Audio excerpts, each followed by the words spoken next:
Truly, Ben Shapiro, fuck you and the midget horse that you rode in on. And I say that on behalf of the world. Hello guys, welcome back to my channel. It's your girl Star Flames. So in this video, we're going to talk about Candace Owens dropping the F-bomb on Ben Shapiro, and the internet is loving it. They are applauding her, but at the same time they're saying they've never seen Candace cursing in this manner ever before. So I'm going to share that clip with you guys, but I also want to give you guys a quick synopsis into everything that took place today. So Candace Owens discussed several topics, primarily focusing on her ongoing dispute with Ben Shapiro and the circumstances surrounding her departure from the Daily Wire. Do you guys remember last year we spoke about that Christ is King post that she made? Yes.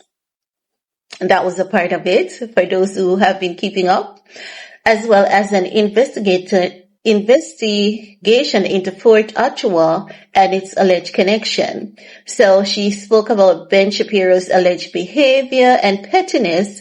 She claims that Ben Shapiro is terrified, was the word that she used, and exhibiting a nervous breakdown. Specifically regarding his public defense of Charlie Kirk's widow, Erica Kirk. She suggests he knows something about Erica Kirk and that Israel might be involved in the unrelated events surrounding Charlie Kirk's passing, and is Erica Kirk behind it and all of that. No.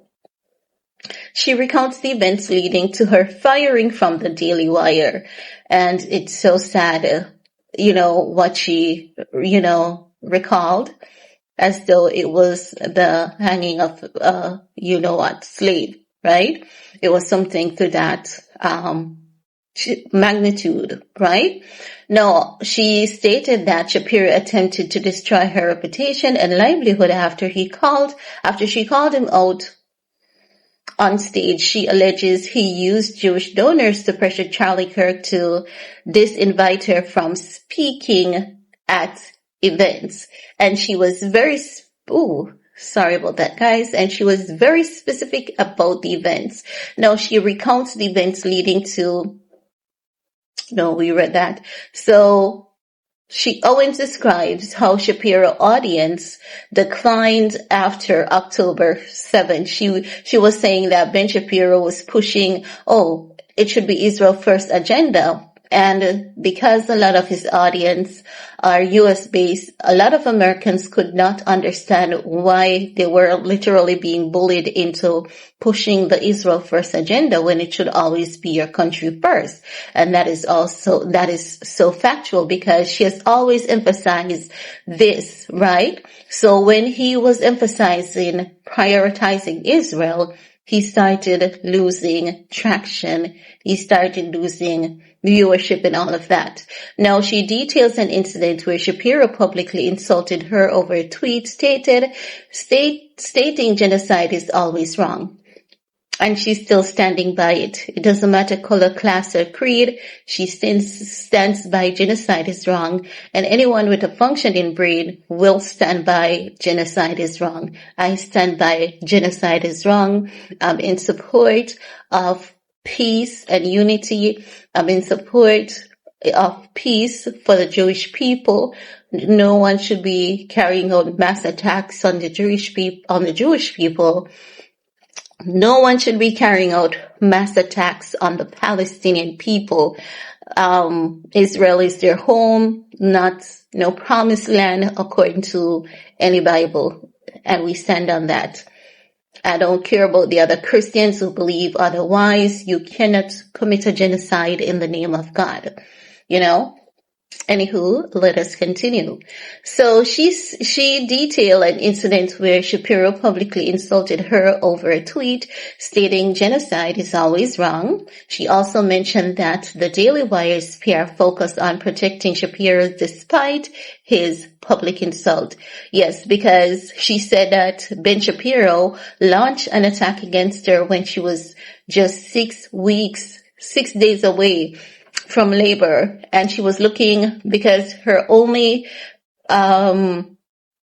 PR team was at Daily Wire, and she was looking for them to defuse the situation after Ben Shapiro launched the attack on her, and she was ready to fire back on Ben Shapiro, but her husband advised her not to, and referred her to a scripture in the Bible, right? So she explains how she chose to take the high road by tweeting, "Blessed are the peacemakers," and she added "Christ is King" to that post, and that further angered Ben Shapiro.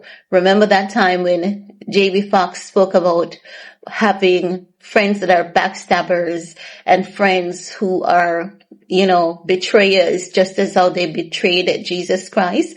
And many people were offended by that, thinking that Jamie Foxx was talking to people from the Jewish community. Don't ask me how they arrived by that assumption. They arrived by it. But many of them said they know for a fact Jamie Foxx wasn't talking about them. And many of them said they understand that is the Christian culture, that's the Christian upbringing, right?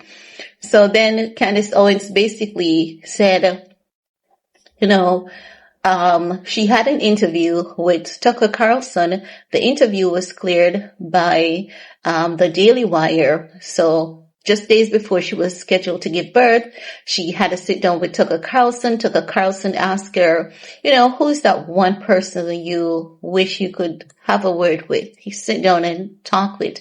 And she said, Thomas Sowell.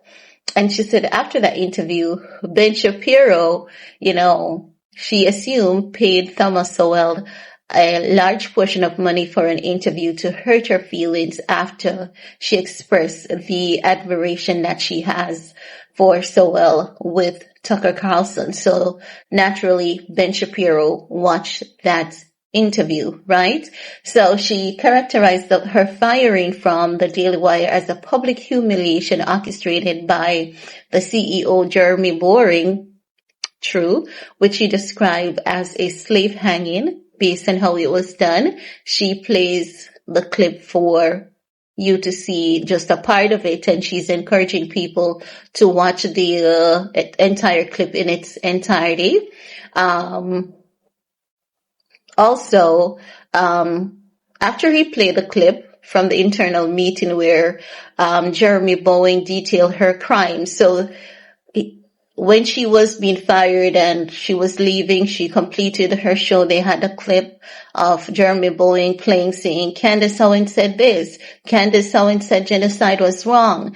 Candace Owens said that, a bunch of stuff. So they had a clip about the different narratives and the different tweets that she had made. And she's saying she's still standing by those tweets.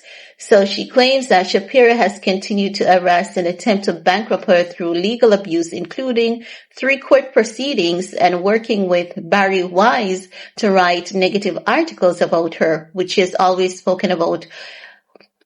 She calls Ben Shapiro an imposter who pays to appear popular and uses Jewish donors to pressure people. Yes, she did. She responds to Shapiro's recent comment about her, Tucker Carlson and Megyn Kelly, where Shapiro states they have a moral obligation to call out her alleged baseless trash implicating everyone from French intelligence to Mossad to members of Turning Point USA in Charlie Kirk's murder. So Ben Shapiro is like, Tucker Carlson and all these people need to come and they need to call her out. So she criticized Shapiro's value, describing him as so she describes him as a Talmudic Jew who hates black people and white people and believe they are animals to be owned and lied to. And she also spoke about an array of other things having to do with Ben Shapiro. It was a lot, but she basically said, F you, Ben Shapiro, F you. So I'm going to include that at the end of this clip, and I think I'm also going to include it at the beginning of this clip because it's going viral and everyone is saying kudos to Candace Owens for standing up to Ben Shapiro and telling him finally what he needed to hear. So everyone believes that what Candace Owens said, it's shocking. Coming from Candace Owens, she has used expletives before, but not in such manner, not in such sense. But I'm saying Candace Owens has figured out something. She has uncovered, not figured, because she just doesn't sit down and go like, I figured this. She just doesn't do that. She searches for information and she tries to find clarifying information. So something is coming and she's about to expose a lot of people, including Erica Kirk. I think she's about to expose more about Ben Shapiro. And one thing about Candace Owens, she has always shared with us that she's not a cowardice, and she's definitely not a cowardice by any shape, form, means, nor definition. But the internet is praising her for dropping the F-bomb on Ben Shapiro. As a matter of fact, critics of the internet says it is long past overdue. So kudos to you, Candace. We love you and we are rooting for you because, as they say, the only thing necessary for evil to survive is for good men to stand aside and not do nothing. And thank you for being an exemplary figure. Thank you for being a difference. And thank you for not being a coward. And thank you for consistently taking the risk that you do on a daily basis to speak out bold, speak out strong, and being unapologetic about it. And that's all I have to say about that. Peace.